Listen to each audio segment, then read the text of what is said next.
Hi ವೀಕ್ಷಕರೇ, welcome to S P B tailor bro. ಇವತ್ತಿನ ವಿಡಿಯೋದಲ್ಲಿ ನಿಮಗೆ ಬ್ಯಾಕ್ ಕಟಿಂಗ್ ಡೀಪ್ ಜಾಸ್ತಿ ಇದ್ದಾಗ 10 ಇಂಚ್ ಡೀಪ್ ಇದ್ದಾಗ ಯಾವ ರೀತಿ ಕಟಿಂಗ್ ಮಾಡಬೇಕು, ಮತ್ತು ನಾವು ಐರನ್ ಬಾಕ್ಸ್ನ ಇಟ್ಕೊಂಡು ಯಾವ ರೀತಿ ಪರ್ಫೆಕ್ಟಾಗಿ ಬರುತ್ತೆ ಅಂತಕ್ಕಂಥದ್ದು ನೋಡೋಣ. ಫಸ್ಟಿಗೆ ನಮಗೆ ಎಲ್ ಶೇಪ್ ಸ್ಕೇಲಿಂದ ಲೈನನ್ನು ಡ್ರಾ ಮಾಡ್ಕೊಳ್ಬೇಕಾಗತ್ತೆ ಕೆಳಗಡೆ ಎಕ್ಸ್ಟ್ರಾ ಫ್ಯಾಬ್ರಿಕನ್ನು ಅಥವಾ ಬಟ್ಟೆನ ಇಟ್ಕೊಂಡು. ಯಾಕೆಂದರೆ ಕಂಪ್ಲೀಟ್ಲಿ ಐರನಿಂಗ್ ಮೇಲೆ ಇದು ನಡೆಯುತ್ತೆ, ಬ್ಯಾಕ್ ಕಟಿಂಗ್ ಅಂತಕ್ಕಂಥದ್ದು. ಹಾಗಾಗಿ ಮೊದಲಿಗೆ ಹಾಫ್ ಇಂಚ್ ಮಾರ್ಜಿನನ್ನು ಕೆಳಗಡೆ ಬಿಟ್ಕೊಂಡಿದ್ದೀನಿ. ಯೂಶುವಲಿ ನಾನು ಇದನ್ನು ಜಸ್ಟ್ ಎಕ್ಸ್ಪೆರಿಮೆಂಟ್‌ಗೋಸ್ಕರ ಮಾಡ್ತಾ ಇರೋದ್ರಿಂದ ಅಂದಾಜಿನ ಮೆಜರ್‌ಮೆಂಟ್ ನಿಮಗೆ ಹಾಕ್ತಾ ಇದ್ದೀನಿ. ಶೋಲ್ಡರ್ 14 ಇಂಚು ಮತ್ತು ಅಪ್ಪರ್ ಚೆಸ್ಟ್ 34 ಇಂಚ್ ಮಾಡ್ಕೊಳ್ತಾ ಇದ್ದೀನಿ. ಅದೇ ರೀತಿ ಫುಲ್ ಬಸ್ಟ್ 36 ಇಂಚ್ ಇಟ್ಕೊಂಡಿದ್ದೀವಿ ಮತ್ತು ವೇಸ್ಟ್ ಸೊಂಟದ ಸುತ್ತಳತೆ ಬಂದು 32 ಇಂಚನ್ನ ಇಟ್ಕೊಂಡಿದ್ದೀವಿ. ಅದೇ ರೀತಿ ಲೆಂತ್ ಬೇಕಾಗುತ್ತೆ. ಲೆಂತ್ ಕೂಡ ಅಷ್ಟೇ ಈ ರೀತಿ ಇರುವಂಥ ಮೆಜರ್‌ಮೆಂಟ್‌ಗೆ ಯೂಶುವಲಿ 13 ಇಂಚ್ ಇರುತ್ತೆ.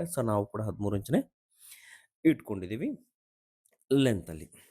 ನೆನಪಿಟ್ಕೊಳ್ಳಿ, ಈ ರೀತಿ ಬ್ಲೌಸಸ್‌ಗಳಿಗೆ ಕಟಿಂಗ್ ಮಾಡ್ಕೊಳ್ತೀನಿ ಅಂತಂದರೆ ಐರನ್ ಬಾಕ್ಸ್ ಬಹಳ ಇಂಪಾರ್ಟೆಂಟು ಮತ್ತು ಕೆಳಗಡೆ ಬಟ್ಟೆ ಕೂಡ ತುಂಬ ಇಂಪಾರ್ಟೆಂಟ್.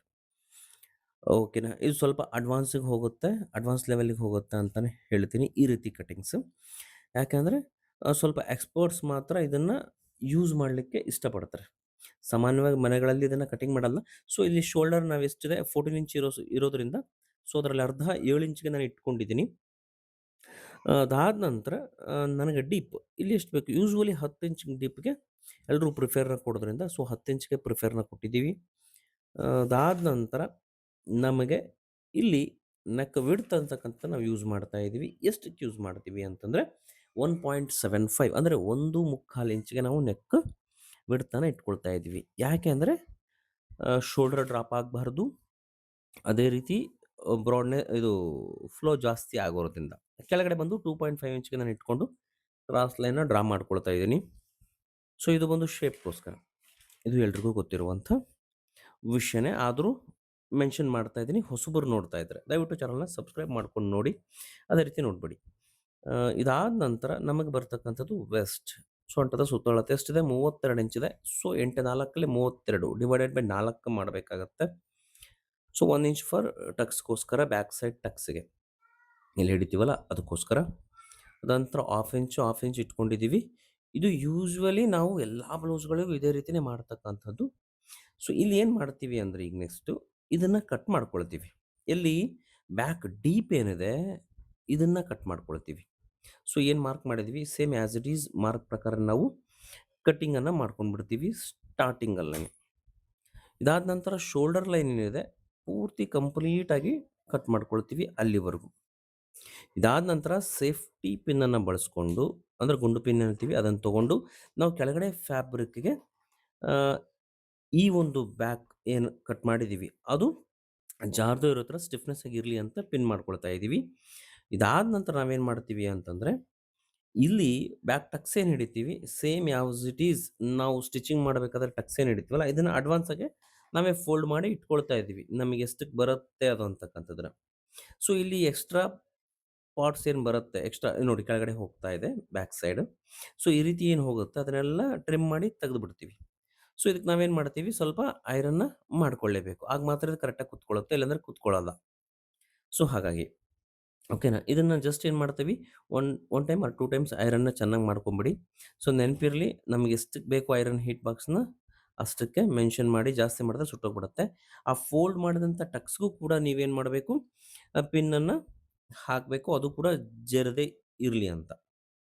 ಓಕೆನಾ? ಆಚೆ ಈಚೆ ಬರಬಾರ್ದು ಅಂತ ಅಷ್ಟೇ. ಪಿನ್ ಹಾಕೋ ಉದ್ದೇಶ ಅಷ್ಟೇ. ಅದಕ್ಕೋಸ್ಕರನೇ ಕೆಳಗಡೆ ನಮಗೆ ಫ್ಯಾಬ್ರಿಕ್ ಅಂತಕ್ಕಂಥದ್ದು ಬೇಕಾಗುತ್ತೆ. ಸ್ವಲ್ಪ ದಪ್ಪ ಬಟ್ಟೆ ಇದ್ದರೆ ಚೆನ್ನಾಗಿರುತ್ತೆ. ಓಕೆನಾ? ಮನೆಯಲ್ಲೇ ಮಾಡ್ತೀನಿ ಅನ್ನೋರು ಬೆಡ್‌ಶೀಟ್, ಇವಾಗ ನಾವು ಯೂಸ್ ಮಾಡ್ತೀವಲ್ಲ ಬೆಡ್‌ಶೀಟ್, ಅದನ್ನು ಇಟ್ಕೊಂಡು ನೀವು ಮಾಡಬಹುದು. ಏನೂ ತೊಂದರೆ ಇಲ್ಲ. ಇದು ಏನಾಗುತ್ತೆ ಅಂತಂದರೆ ನಮಗೆ ಆ್ಯಸ್ ಇಟ್ ಈಸ್ ನಮಗೆ ಬ್ಯಾಕ್ ಇಲ್ಲಿ ನೋಡಿ ಇಷ್ಟು ನಮಗೆ ಕೆಳಗಡೆ ಬರ್ತಾ ಇದೆ. ಯಾವುದು ಸೈಡಲ್ಲಿ. ನಿಮಗೆ ಲಾಸ್ಟ್ ವೀಡಿಯೋಸಲ್ಲಿ ಕೆಳಗಡೆ ಹೇಳಿದ್ನಲ್ಲ ನಿಮಗೆ, ಹಿಂಗೆ ಸರಿಯುತ್ತೆ. ಅದು ನಮಗೆ ಕೈ ಮೇಲ್ಗಡೆ ಎತ್ತಿದಾಗ ಹೋಗುತ್ತೆ ಅಂತ ಹೇಳಿದ್ದೆ. ಇಲ್ಲಿ ಎಲ್ಲಾನು ಬರುತ್ತೆ ನೋಡಿ. ಶೋಲ್ಡರ್ ಡ್ರಾಪ್ ಯಾಕೆ ಆಗುತ್ತೆ? ಶೋಲ್ಡರ್ ಡ್ರಾಪ್‌ಗೆ ನಾವು ಸ್ಲೋಪ್ ಕೊಡಲ್ಲ ನನ್ನ ವಿಡಿಯೋಗಳಲ್ಲಿ ಜಾಸ್ತಿಗೆ. ಬೇಡವೇನು ಸರ್ ಅಂತ ಕೇಳ್ತಾ ಇರ್ತೀರಿ. ಇಲ್ಲಿ ನೋಡಿ 7 ಇಂಚು ಅಲ್ಲಿ ವೈಟ್ ಲೈನ್ ನಿಮಗೆ ಕಾಣಲ್ಲ ಮೋಸ್ಟ್‌ಲಿ. 7 ಇಂಚ್‌ಗೆ ನಾನು ಮಾರ್ಕ್ ಹಾಕಿದ್ದೀನಿ. ಈ ಶೋಲ್ಡರ್ ಬಂದು ಅಲ್ಲಿ ಕುತ್ಕೊಳ್ಳುತ್ತೆ. ಈ ರೀತಿ ಲೈನ್ ಇಟ್ಕೊಂಡಾಗ ನೋಡಿ. ಹಾಫ್ ಇಂಚ್ ಆಲ್ರೆಡಿ ನಾವು ಬ್ಯಾಕ್ ಟಕ್ಸ್‌ನ ಹಿಡಿದ್ರೆ ಶೋಲ್ಡರ್ ಸ್ಲೋಪ್ ಅಂತಕ್ಕಂಥದ್ದು ಈ ಬಾಡಿಗೆ ಎಷ್ಟಕ್ಕೆ ಬೇಕಾಗುತ್ತೋ ಅಷ್ಟಕ್ಕೆ ಬಂದು ಕುತ್ಕೊಳ್ಳುತ್ತೆ ಅದು.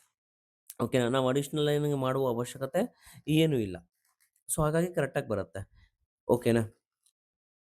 ಈಗೇನು ಮಾಡ್ತೀವಿ ನಾವು ಅಂತಂದ್ರೆ, ಯೂಸುವಲಿ ರೆಗ್ಯುಲರ್ ಆಗಿ ನಾವು ಬಳಸೋ ರೀತಿಯಲ್ಲಿ ಆರ್ಮ್ ಡೌನಿಂಗ್ ಅನ್ನ ಮಾಡಬಾರ್ದು. ಯಾಕೆ ಅಂದ್ರೆ ಈಗ ತೋರಿಸ್ತಾ ಇದೆ ನೋಡಿ. ರೆಗ್ಯುಲರ್ ಆಗಿ ನಾವು ಎಷ್ಟು ಮಾಡ್ತೀವಿ? ಸೊ, ಈ ರೀತಿ ಬ್ಲೌಸಸ್ ಇರುವಂತವರಿಗೆ 5.5 ಇಂಚು. 8 ಇಂಚು ನಮಗೆ ವೇಸ್ಟ್‌ನ ಸುತ್ತಳತೆ ಇದೆ ಅಂತಂದ್ರೆ, ಡೀಪ್ ಬ್ಲೌಸ್‌ಗಳಲ್ಲಿ ನಾವು 5.5 ಇಂಚ್ ಇಟ್ಕೊಳ್ತೀವಿ. ಸೊ, ನಾನು ಅಷ್ಟಕ್ಕೆ ಇಟ್ಕೊಂಡು ಮಾರ್ಕನ್ನ ಹಾಕಿದ್ದೀನಿ. ನೋಡಿ, ಯಾಕೆ ಅಂದ್ರೆ ಇಲ್ಲಿ ನಾವು ಅಡ್ವಾನ್ಸ್ ಆಗಿ ಕಟ್ ಮಾಡೋದ್ರಿಂದ ನಮಗೆ ಆ ಫಿನಿಶಿಂಗ್ ಬರಲ್ಲ. ಅಂದ್ರೇನು? ನಮಗೆ ಬೇಕಾಗುವಂಥ ವೇಸ್ಟ್‌ನ ಸುತ್ತಳತೆ ಅಥವಾ ಆರ್ಮೋಲ್ ರೌಂಡಿನ ಸುತ್ತಳತೆ ಏನ್ ಅಂತಿದೀವಿ. ಸೊ, ಈ ರೀತಿ 1/2 ಇಂಚ್ ಹೊರಗಡೆ ತೆಗೆದುಕೊಂಡು ನೀವು ಮಾರ್ಕನ್ನ ಹಾಕ್ಕೊಂಡೇ ಆರ್ಮೋಲ್ ಶೇಪನ್ನ ಕೊಡಬೇಕಾಗತ್ತೆ. ಓಕೆನಾ? ಈಗ ನಾವು ಈ ಲೈನ್ ಮಾರ್ಕ್‌ಗೆ ಕೆಳಗಡೆ ಏನು ಕಾಣ್ತಾ ಇದೆ, ಆ ಲೈನ್ ಮಾರ್ಕ್‌ಗೆ ನಾವು 8.5 ಇಂಚು ಅಪರ್ ಚೆಸ್ಟ್ 34 ಇರೋದ್ರಿಂದ ಅಷ್ಟೇ ಇಟ್ಕೊಂಡು ನಾವು ಮಾರ್ಕ್ ಹಾಕಿದ್ದೀನಿ. ಆರ್ಮೋಲ್ ರೌಂಡ್ ಬರ್ತಾ ಇಲ್ಲ. ಸೊ, ಇಲ್ಲಿಗೆ ಸ್ಟಾಪ್ ಆಯ್ತು ಇದು. ಸೊ, ಈಗ ಏನು ಮಾಡಬೇಕು ಅಂತಂದ್ರೆ, ಹೆಂಗೆ ಚೆಕ್ ಮಾಡ್ಲಿ? ಯಾಕಂದ್ರೆ ಆರ್ಮೋಲ್ ರೌಂಡ್ ನಮ್ಗೆ ಗೊತ್ತಿದೆ ಇಷ್ಟು ಬರಬೇಕು ಅಂತೇಳಿ. ಅಷ್ಟಕ್ಕೆ ಬರಲೇಬೇಕು. ಇನ್ನು ನೆಕ್ಸ್ಟ್ ಆಪ್ಷನ್ ನಮಗೆ ಇರತಕ್ಕಂಥದ್ದು ಏನು ಅಂತಂದ್ರೆ, ಆರ್ಮೋಲ್ ರೌಂಡ್ ಜಾಸ್ತಿ ಮಾಡಬೇಕಂದ್ರೆ ಇನ್ಕ್ರೀಸ್ ಮಾಡಲೇಬೇಕು. ಎಷ್ಟಕ್ಕೆ ಇನ್ಕ್ರೀಸ್ ಮಾಡಬೇಕು? ಅನ್ನೋದೇ ಪಾಯಿಂಟ್ ಔಟ್. ಸೊ, ಇದನ್ನು ಫಸ್ಟ್ ಅರ್ಥ ಮಾಡ್ಕೋಬೇಕು. ಆಗ ಮಾತ್ರ ನೀವೇನು ಮಾಡ್ಲಿಕ್ಕೆ ಸಾಧ್ಯ? ಕರೆಕ್ಟಾಗಿ ಸಿಗುತ್ತೆ. ಇಲ್ಲಿ ನನಗೆ 7 ಇಂಚ್ ಅಷ್ಟೇ ಬರ್ತಾ ಇದೆ ಆರ್ಮೋಲ್ ರೌಂಡ್. ನಮಗೆ ಬೇಕಾಗಿರೋದು ಅಂತೆಷ್ಟು? 7.25 ಇಂಚು ಬೇಕು. ಅದಕ್ಕೇನು ಮಾಡ್ತಾ ಇದೀವಿ ನಾವೀಗ ಅಂತಂದ್ರೆ, ಶೋಲ್ಡರ್ ಎಷ್ಟಿದೆ 7 ಇಂಚ್ ಇದೆಯಲ್ಲ, ಮೇಲ್ಗಡೆ ಶೋಲ್ಡರ್ ಅಲ್ಲಿಂದನೂ ಕರೆಕ್ಟಾಗಿ ನಾವೇನು ಮಾಡ್ತಾ ಇದೀವಿ? 7 ಇಂಚ್‌ಗನೇ ಇಟ್ಕೊಳ್ತಾ ಇದ್ದೀನಿ. ಯಾಕಂದ್ರೆ 1/2 ಇಂಚಲ್ಲಿ ಡೌನ್ ಆಗುತ್ತೆ.